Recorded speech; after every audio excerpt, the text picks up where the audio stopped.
Katie, with all the research that you've done over the past few years, what are the kind of key qualities that you've come across that make a successful board?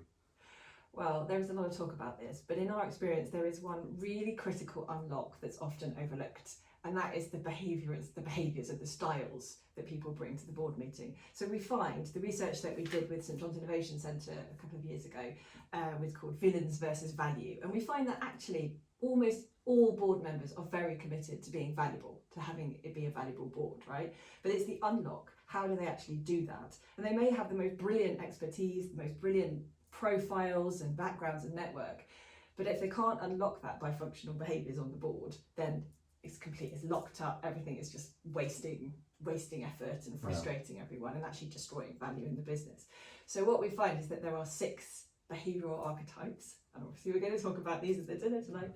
And these 6 behaviours, when they're really firing and everybody is bringing their best contribution in their behavioural archetypes, they're interacting effectively, listening, contributing, building on each other. It works. But each of these behavioural archetypes also comes with a shadow side, and the shadow side is what's triggered when somebody is not very happy or is feeling under pressure, and they bring out these shadow sides, and these shadow sides are like a bunch of gorillas, right? They're basically fighting each other. So when you have a board that can actually be honest about that, say, well, what are our behavioural archetypes here?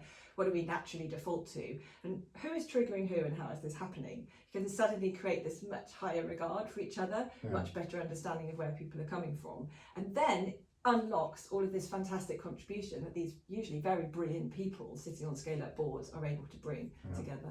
But how do you go about that? Because it's a brave thing to do, to get that group of individuals in a room and get them to open up like that. Well, it's brave of them, and that actually getting to the start line often is half the battle, right? So often you do have a lot of back channel conversations. That the sort of presenting problem is a lot of back channel conversations about, you know, whose fault things are and who's got one fixating issue and who's made what mistake and who should be blamed, and sometimes that really drags the exec in as well.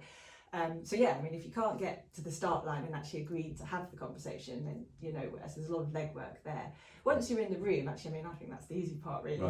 It's basically letting people sort of self-assess where they think they naturally sit and what the maximum valuable contribution that can therefore be, and then carefully listening to each other and acknowledging when somebody is going a bit to the shadow side, and then actually taking care of that to not allow it to then sort of trundle along and trash the entire thing. The actual in the room sessions are brilliant, but I think you're absolutely right. It takes a bit of bravery on a board to say, firstly, the board has anything to do with this. There's often, it's all about the exec, or it's nothing, don't worry about the board.